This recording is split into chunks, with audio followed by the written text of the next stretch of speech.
Friends, कैसे हैं आप लोग। आज हम लोग पढ़ेंगे CFN यानी certificate in food and nutrition, जिसमें आज पढ़ेंगे CFN 01 के खंड 1 में इकाई 4 आहार में कम मात्रा में पाए जाने वाले पोषक तत्व और उनके कार्य, जिसमें आज आपके लिए लेकर आए हैं विटामिन।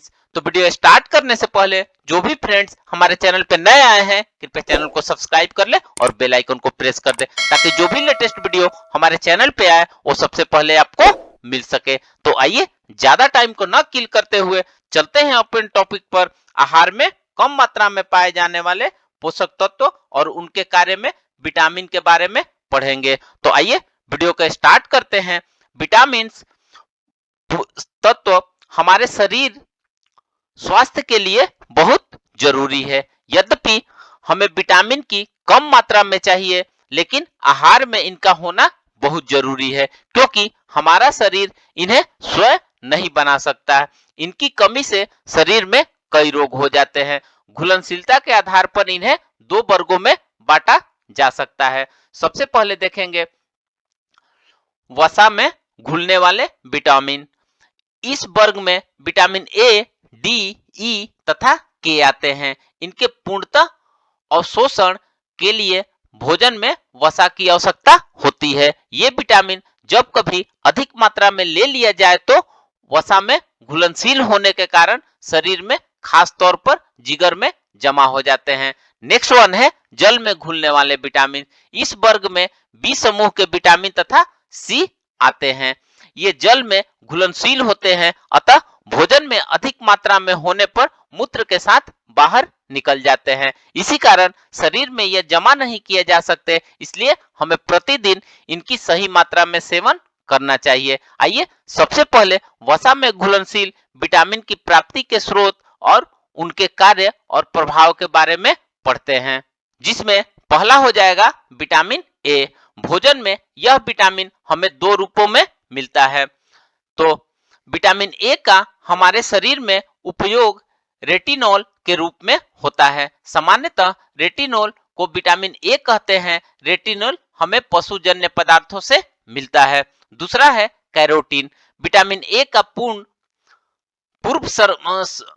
पूर्वगामी पदार्थ है। यह वनस्पति स्रोतों से मिलता है। आइए नेक्स्ट देखते हैं सेकंड नंबर कैरोटीन।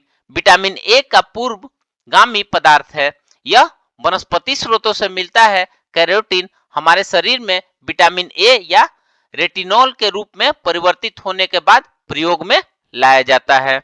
आइए नेक्स्ट देखते हैं विटामिन ए के कार्य। विटामिन ए हमारी आंखों के लिए अत्यंत जरूरी है। यह आंखों को धीमी रोशनी जैसे कि हल्के अंधेरे में देखने में भी सहायता करता है।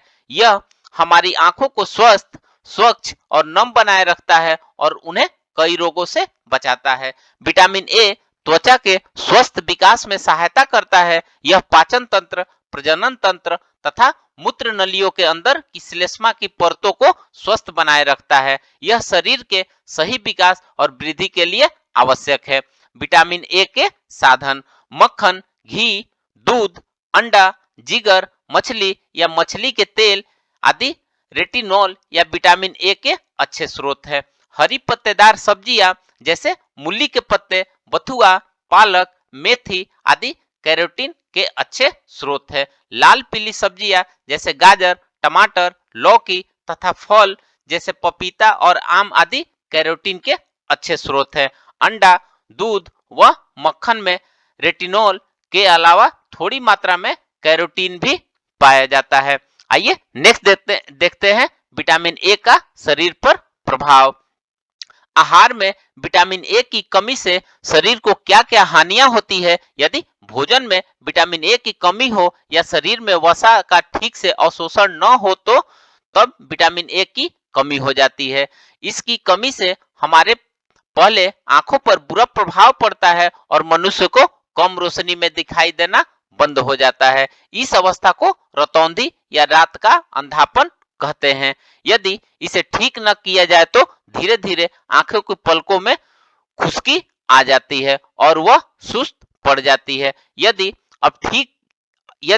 इसे ठीक न किया जाए तो आंखें नर्म हो जाती है। ऐसी अवस्था में आंखों पर जीवाणु जल्दी ही आक्रमण कर देते हैं और मनुष्य अंधा हो जाता है। विटामिन ए की कमी से त्वचा के रोग भी हो जाते हैं और त्वचा खुश्क व झुर्रीदार हो जाती है। विटामिन ए की कमी से बचने के लिए बच्चों को प्रत्येक 6 महीने बाद विटामिन ए की खुराक दी जाती है, क्योंकि वसा में घुलनशील होने के कारण यह हमारे शरीर में इकट्ठा रह सकता है। हमारे शरीर में विटामिन ए की यह खुराक सरकारी केंद्रों में दी जाती है। विटामिन ए की अधिकता भी हानिकारक है, जैसे सिर दर्द, उल्टी आदि इसकी अधिकता के लक्षण है। ऐसी अवस्था में इस विटामिन का लेना बंद कर देना चाहिए। आइए नेक्स्ट देखते हैं विटामिन डी।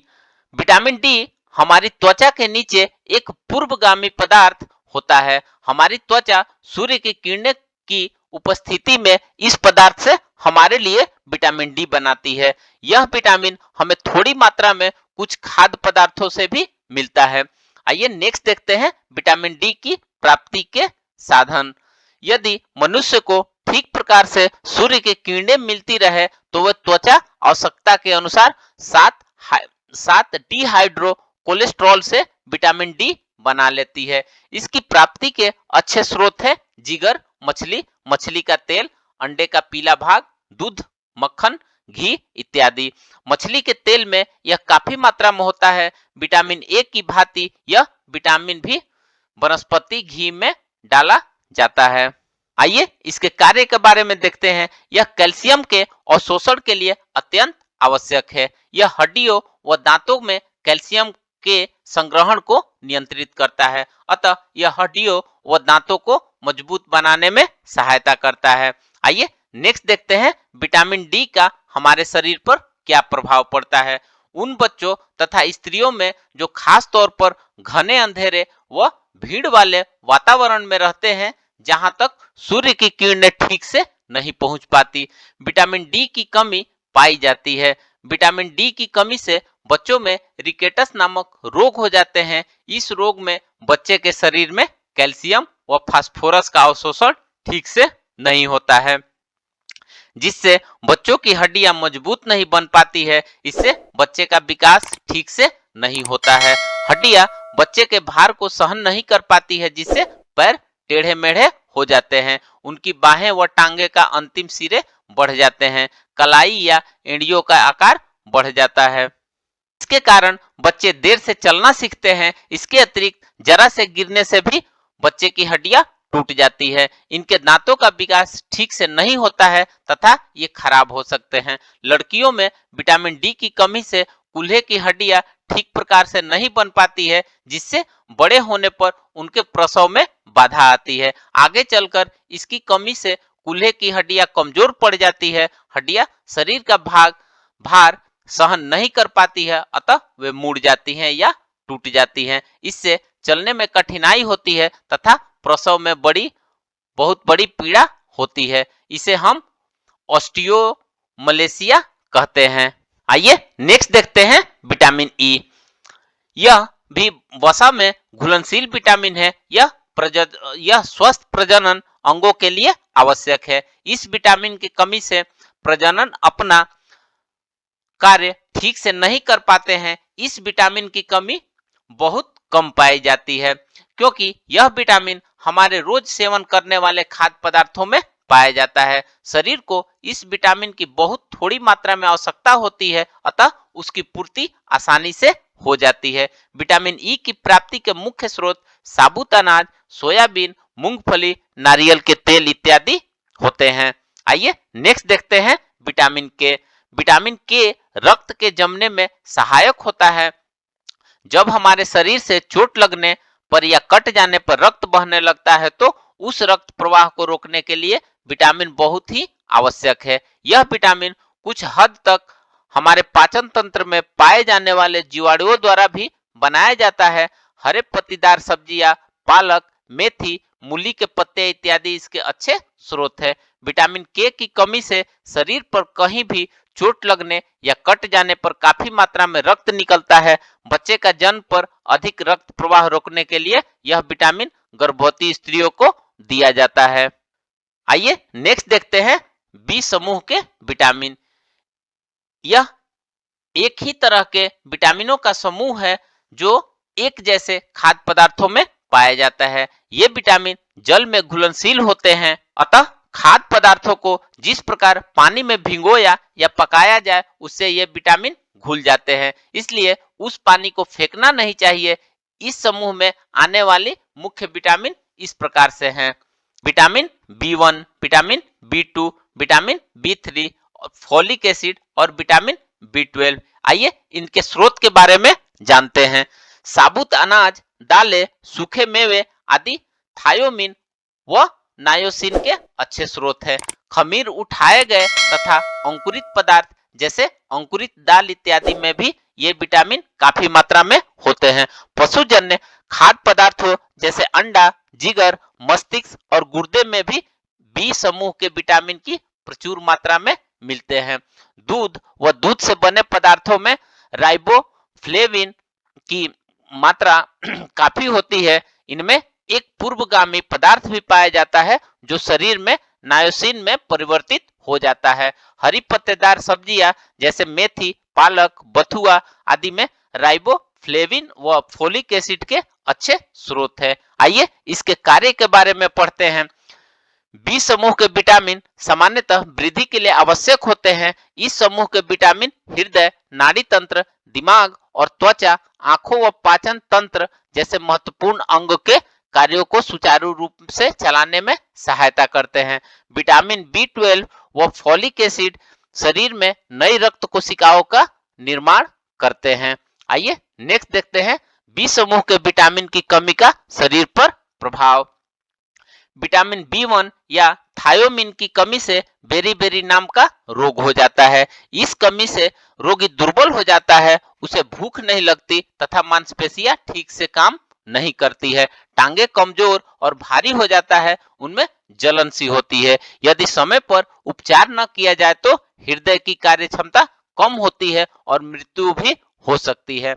हमारे शरीर में विटामिन 2 या राइबोफ्लेविन की कमी के कई लक्षण दिखाई देते हैं, जैसे पैरों की तलवे का फटना, मुंह का सूजन, कोने का फटना, नाक के दोनों ओर फटना आदि। गंभीर कमी होने पर आंखें लाल हो जाती है और प्रकाश के प्रति संवेदनशीलता बढ़ जाती है, जिसके फलस्वरूप मनुष्य प्रकाश से बचा रहना चाहता है। विटामिन B3 या नायोसिन की कमी से पेलेग्रा नामक रोग होते हैं। इसमें रोगी को दस्त लग जाते हैं और उसकी जीभ सूख जाती है और लाल पड़ जाती है। कोहनी और गर्दन के पास, खासकर शरीर के उन भागों की त्वचा जहां सूर्य का प्रकाश पड़ता है और रगड़ पड़ती है, गर्दन आदि, वहां जलन और खुजली होने लगती है। इन स्थानों पर त्वचा का रंग उड़ जाता है। मानसिक रूप से बुझे बुझे रहना, भ्रम की स्थिति और स्मरण शक्ति में कमी भी इस रोग के लक्षण हैं। यथा समय उपचार न होने पर मृत्यु भी हो सकती है। फोलिक एसिड और विटामिन B12 की कमी से रक्त कोशिकाएं सामान्य रूप से नहीं बनती है तथा इससे खून की कमी हो जाती है। व्यक्ति का रंग पीला पड़ जाता है और वह थोड़ा सा काम करने पर हांफने लगता है। उसे थकावट भी जल्दी हो जाती है। ये नेक्स्ट देखते हैं विटामिन सी। इसे एस्कॉर्बिक एसिड भी कहते हैं। उष्मा तथा सूर्य की किरणें से यह विटामिन जल्दी नष्ट हो जाता है। यह हमें मुख्यतः फल व सब्जियों से प्राप्त होता है।